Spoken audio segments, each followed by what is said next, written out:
जान, मेरा नाम मुश्ताक अहमद है, ये शफ़ी है, वो वाजिद है, ये अदनान है, ये खालिद है।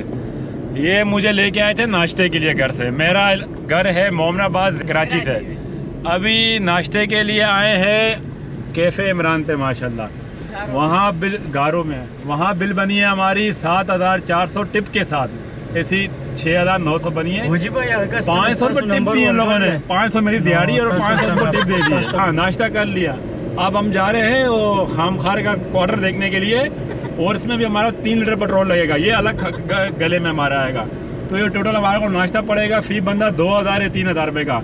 इससे अच्छा बंदा घर पे मुर्गी लेके जाए 1 किलो, और 12 बंदे बैठ के खाएंगे सुकून से, और बच्चे भी दुआ देंगे, बेगम भी देगी, माँ बाप भी देंगे, और इनको साथ खाओ पियो भी। और फिर बोलते कंजूस है, और ये है, और ये है। मैंने तो इस बंदे ने तो मेरी दी है।